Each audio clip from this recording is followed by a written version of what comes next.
y señores, bienvenidos, gracias por estar con nosotros en las redes sociales.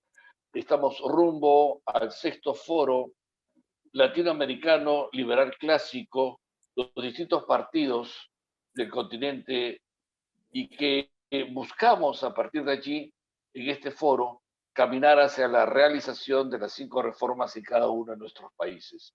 Hoy nos toca entrevistar a uno de los más jóvenes integrantes de este foro. Y es una persona a quien todos le hemos tomado cariño, tanto a él como a su partido. Es un chico muy joven, venezolano. Él llega al Perú y llega al Perú convencido de que tiene que regresar a Venezuela con un partido político que cambie las condiciones de su país. Lo hemos apoyado a él y a todos los muchachos que formaron el partido Creemos desde Lima y que tiene toda la intención de devolverle la libertad y de hacer, por supuesto, las 5 reformas en Venezuela. Es Jorge Méndez, a quien lo recibimos con mucho agrado en este diálogo rumbo al sexto foro latinoamericano liberal clásico. ¿Cómo estás, Jorge? Bienvenido, qué gusto saludarte. Bien, gracias, buenas tardes, gracias por la invitación, por la bienvenida y bueno, a gusto acá esperando contribuir con el proceso de crear un espacio de difusión para poder transmitir el mensaje que nos permita sentar en el sexto foro, ya cuando estemos en la fecha del sexto foro, todas las bases necesarias para llevar las demás ponencias. ¿Cómo llegaste tú a Lima? ¿Cómo fue tu experiencia de llegada a Lima? Bueno, yo llegué a Lima hace casi más de 2 años, ya aproximadamente 3. Afortunadamente pude llegar por bus. Fue un tanto, eh, digamos, ya estaba adaptado porque previamente viví en Ecuador y ya yo sabía en qué consistía el viaje, ¿no? Cuando pasé de Venezuela a Ecuador, después llegué acá a Lima, pasando por la frontera, ya conocí un poco cómo era el proceso, pero obviamente es algo a lo que uno no se termina de acostumbrar porque pasar por todo el trámite, las colas, que te sellen el pasaporte, yo creo que todo eso es algo que es agotador física y mentalmente para cualquier migrante. ¿Qué pasó en Venezuela, Jorge? ¿Por qué Venezuela se fue al socialismo? ¿Por qué perdió la oportunidad de seguir siendo una gran potencia en América Latina? Bien, es bastante interesante porque realmente cuando uno estudia un poco la historia y lo que es el proceso del socialismo, uno comprende que lo que ocurrió en Venezuela no es algo novedoso o algo exclusivo, pero cuando efectivamente el socialismo logra verte lo que se conoce como un Estado socialista. Ocurrió en Cuba también, la migración masiva de cubanos que preferían arriesgar su vida estando en una balsa para poder llegar a la Florida en vez de continuar bajo el yugo del castrismo. Lo mismo ocurre en Venezuela. Nosotros pasamos de ser un país con 40 años de socialdemocracia a un país con 20 años, ya más de 20 años de socialismo. Es algo completamente natural y completamente normal que de la socialdemocracia pasemos al socialismo, porque es la Sí. antesala. ¿Cómo así una potencia como Venezuela, como alguna vez fue una potencia Cuba, cosa que los muchachos no saben, pero Cuba fue una gran potencia, como alguna vez lo fue Argentina y de repente volverá Argentina, se convertirá en un país pobre, pobrísimo, pero que alguna vez fue una gran potencia? ¿Cómo así este país, Venezuela, que era prácticamente el éxito en América del Sur, cayó en la condición en la que está? Bien, vamos a ubicarnos cronológicamente en el año 1958. Posterior al año 1958, se inicia un proceso histórico conocido como punto fijismo. Esto fue un acuerdo pactado entre movimientos y partidos políticos de tendencia izquierdista. Cuando ellos, digamos, desplazan al general Marcos Pérez Jiménez, quien venía ejerciendo autoritario, pero capitalista, lograba estabilizar económicamente a Venezuela. Cuando pasamos nosotros del proceso, digamos, de Marcos Pérez Jiménez autoritario a una era democrática, como se le duró 40 años, a todo ese proceso después, en el año 2000, con la retórica chavista, Cuarta República, y esa Cuarta República fue dominada por dos partidos políticos, uno de tendencia demócrata y el otro de tendencia, bueno, social cristiana. El partido, digamos, fue el que más medidas económicas tomó a favor de la izquierda, porque efectivamente era socialdemócrata.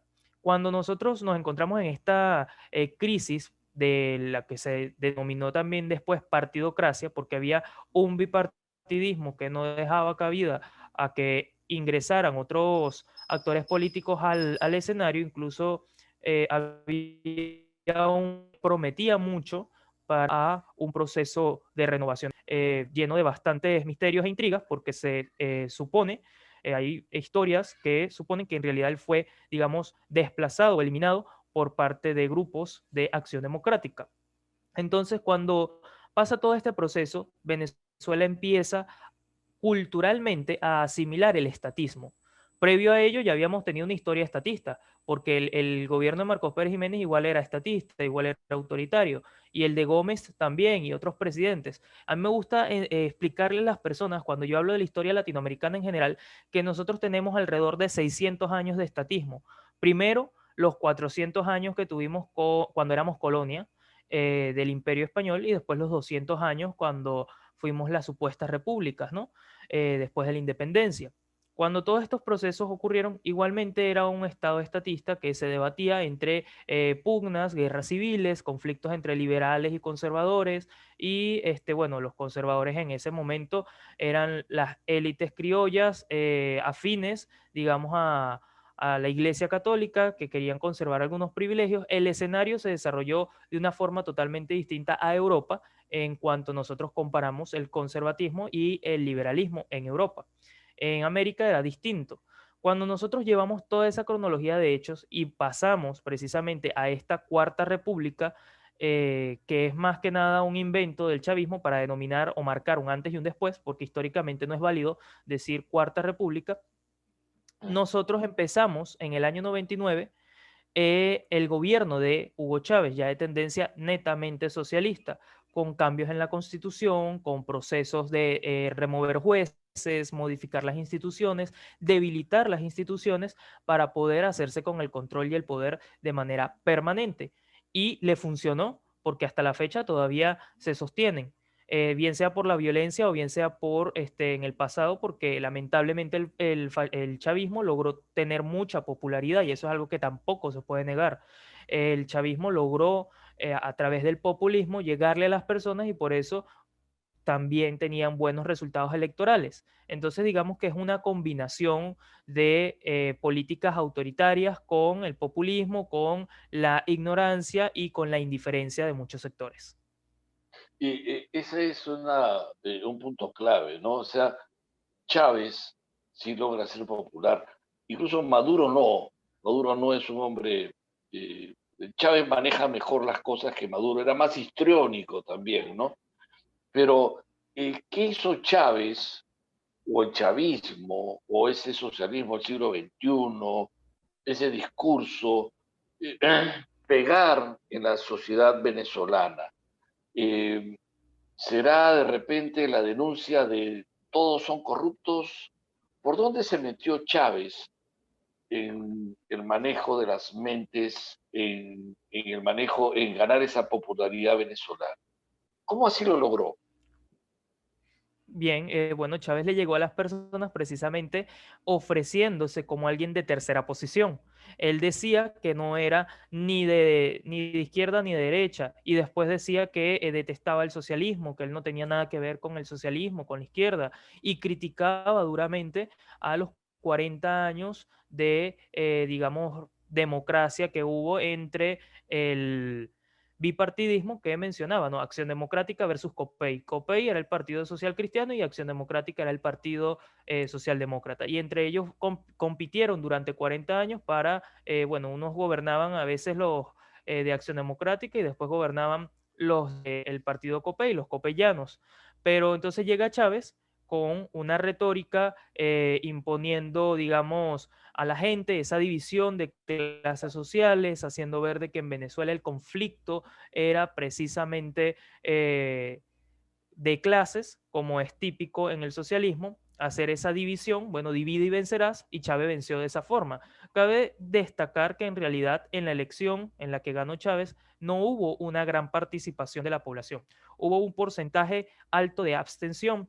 Sin embargo, las leyes en Venezuela se venían manejando de forma muy ambigua y las personas no tenían, digamos, una cultura lo suficientemente desarrollada sobre su realidad legislativa.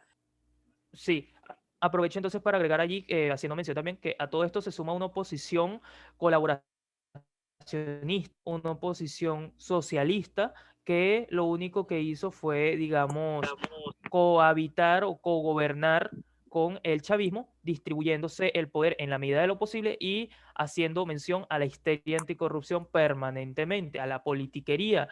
Todo eran denuncias de corrupción, todo eran denuncias de la actitud de Chávez, pero nunca se fue directamente al problema que eran las políticas socialistas. Nunca se denunció al socialismo como lo que es.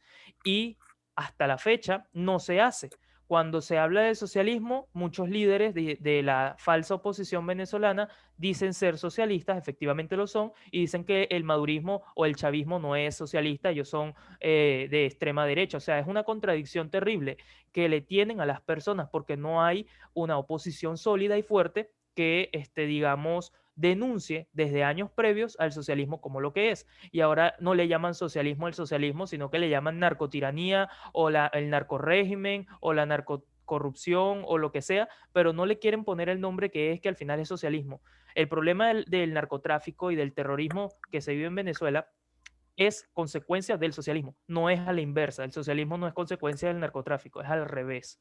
Ahorita, recientemente, bueno, con unos 6 años para acá, han surgido liderazgos de, digamos, tendencia liberal, pero también con un liberalismo muy ambiguo, como es el caso de María Corina Machado, que recientemente suscribió el pacto de aliarse con Guaidó después de que tenía el conflicto el año los meses pasados, porque si iban a asistir a la consulta, que si no iban a asistir a la consulta. Al final terminó la fracción 16 de julio, que es la agrupación parlamentaria que representa los intereses de María Corina en el Parlamento, adhiriendo al interinato de Juan Guaidó, que también es un interinato ilegítimo. Entonces la situación de Venezuela es de más trágica, es cómica, porque tenemos dos presidentes, ambos usurpadores y ambos ilegítimos. ¿Cómo aparece, creemos, el partido que tú lideras? Bien, en principio, hablando desde mi, digamos, entrada al liberalismo de forma personal, yo ingresé al liberalismo por medio de los influencers, como le habrá pasado a muchísima gente, escuchando algunas conferencias, escuchando algunos debates, me empecé a interesar en el liberalismo, pero previo a ello ya yo me había interesado en la política, ya yo había leído, ya yo me había instruido, porque una de las consecuencias positivas que se podría, digamos, rescatar de esta crisis es que la sociedad se ha dividido entre los que les interesa aprender y a los que no les interesa aprender. Y los que nos interesa aprender lo tratamos de hacer bien.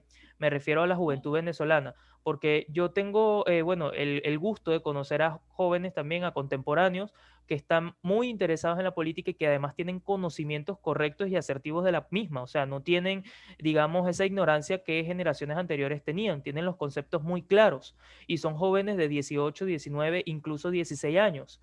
Entonces, todo esto es interesante porque la sociedad se ha politizado y se ha dividido entre, bueno, las personas que siguen con ideas erróneas, que lamentablemente es la inmensa mayoría, pero también hay un conjunto de jóvenes principalmente, yo creo que eso es lo más interesante, el hecho de que seamos jóvenes, porque hoy en día se habla mucho de la generación de cristal, la generación equivocada, y yo creo que esta, digamos, grupo de jóvenes que nos estamos formando y que tenemos conceptos claros en política, podemos tratar de revertir el mal que otros jóvenes contemporáneos que efectivamente son de cristal, que no tienen criterio, han ahorita como que tratado de hacer ver que todos los problemas son ajenos a ellos, que ellos no tienen nada que ver con la situación y entonces de paso son irresponsables porque no quieren tomar parte del proceso de cambio. Entonces, yo ingreso al liberalismo por medio de los debates, las conferencias, los influencers, los libros, de forma autodidacta. Posterior a que yo voy adquiriendo aprendizaje, conozco jóvenes que también pasan por el mismo proceso que yo y decidimos crear un grupo. Primero, no tenía un nombre de partido político, simplemente era un grupo, nos empezamos a conocer, muchos nos conocimos porque debatíamos en las páginas de Facebook, cuando sale un meme, unos están de acuerdo, otros no, es algo bastante dinámico y es cuando decidimos nosotros integrarnos más, conocernos, incluso desarrollar lazos de amistad y formamos un grupo que en un principio no tenía, digamos, el objetivo de ser un partido político como tal, sino ser un movimiento juvenil que formase a la población para dar esta llamada batalla cultural, lo que se conoce como la batalla cultural. Luego, con el paso del tiempo y las experiencias que nosotros vamos adquiriendo, nos damos cuenta de que lo que necesita tenga miedo a llamarse de derecha, personas que el problema no son ni los partidos ni la cuando entonces nosotros empezamos a pensar un nombre, surge la idea de creemos, porque nosotros creemos en que es posible hacer este cambio. Nosotros creemos en que Venezuela necesita salir del socialismo. Entonces, utilizamos esta palabra que tiene un significado bastante amplio, en tanto creemos de creyentes, de que creemos en algo y de crear también. Entonces, nosotros creamos juntos este movimiento, este partido, y finalmente fuimos desarrollando la parte estética, la parte comunicacional. Obviamente ha sido todo un proceso extendido en el tiempo porque no ha sido nada fácil. Dime una cosa, ¿y la llegada de ustedes a los venezolanos, los que están allá en Venezuela o los que están repartidos en distintos países de América Latina, eh, ¿cómo es la recepción? ¿Creemos tiene recepción en los venezolanos? ¿Cómo lo estás viendo? ¿Hay seguidores del partido? Sí, hay seguidores, pero el problema de Venezuela en general es que hay mucha gente con iniciativa, pero con conceptos no muy claros. O sea, el problema es que hay mucha iniciativa, pero no tienen idea de qué van a hacer o cómo lo quieren hacer. Entonces cualquiera crea un grupo, un movimiento, le da un nombre y lo lleva adelante, pero no tienen un proyecto, no tienen un plan, ni tienen idea de cómo hacerlo. Ya, pero con respecto a ser seguidores de ustedes, Va bastante pausada precisamente por el problema que estoy comentando. O sea, nosotros tenemos el muro ujú, de enfrentarnos no solo al chavismo, sino a una oposición que es legitimada frente a una comunidad internacional, pero no ante la población de Venezuela, porque no cuentan con, digamos, legitimidad por parte del venezolano de a pie, ni del de adentro, ni el de afuera. Y también tenemos entonces la competencia con otros movimientos y otros grupos de partidos bueno, movimientos de Facebook, grupos, agrupaciones, en fin, que tienen una retórica y una narrativa totalmente distinta. Entonces, tenemos como diferentes frentes de batalla en los cuales tratar de hacer fusionismo. Y es una tarea bastante compleja porque en todo lo que nosotros hemos intentado siempre está el mismo conflicto que afecta a toda iniciativa liberal y es el tema de los recursos económicos. pero ¿cómo así llegaste a nosotros? ¿Cómo así conociste a Mansueto? Bien, yo tuve, digamos, el proceso de incorporarme al foro por medio del profesor directamente. Yo comencé hablando con él, estuvimos hablando la primera vez por llamada de Facebook, duramos alrededor de una hora conversando y yo creo que hubo una conexión bastante importante porque eso fue en cuestión de días. Primero hablamos una vez, al siguiente día ya él me estaba invitando a los grupos y a la siguiente semana ya me estaba presentando ante el aula virtual y ya yo estaba exponiendo los puntos de creemos ante las personas que conformaban el aula virtual sin haberlas conocido. Entonces fue un proceso bastante rápido, pero yo creo que tuvo mucho que ver la manera en la que encajamos la forma de pensar y las ideas y los conceptos, sin que yo tuviese, digamos, los conocimientos que he adquirido hasta ahora gracias al foro, ya tenía una base previa que coincida muchísimo con lo que representaba. Yo lo que necesitaba era ese conjunto de ideas ya sistematizadas, como son las 5 reformas, pero todo lo que representaban las 5 reformas ya yo lo tenía presente, porque era el liberalismo en esencia. Entonces ya cuando yo conozco el proyecto en sí, yo digo, ya esto está armado, ya esto está hecho, yo no necesito reinventar la rueda, yo no necesito redescubrir el agua tibia, simplemente suscribo un proyecto que es completamente compatible con mi forma de pensar y con mi filosofía, y trabajo para que digamos, tenga el alcance que merece tener y que tiene que tener si nosotros queremos que nuestros países salgan adelante. Jorge, a nosotros nos agrada muchísimo que Venezuela integre el foro. Jorge, para nosotros es un gusto enorme haber conversado contigo, haberte recibido, haberte tenido en esta charla y saber que creemos estará presente representando la esperanza de un nuevo futuro para Venezuela y por supuesto también para el continente. Te mando un abrazo, sinceramente estoy agradecido de los minutos que nos diste y deseo lo mejor para el partido Creemos y que la participación de ustedes en el sexto foro sea también una participación nutriente para la labor continental de todos nosotros. Te mandamos un fuerte abrazo y esperamos seguir conversando contigo en otros momentos. Fue Jorge Méndez desde Lima, pero representando a Venezuela, el partido Creemos, el partido más joven, el partido de los jóvenes venezolanos que sueñan con devolverle la libertad a su país. Gracias y ya venimos en otro momento con otro líder o dirigente del movimiento continental, 5 reformistas, rumbo hacia el sexto foro liberal latinoamericano, liberal clásico latinoamericano. Gracias, permiso.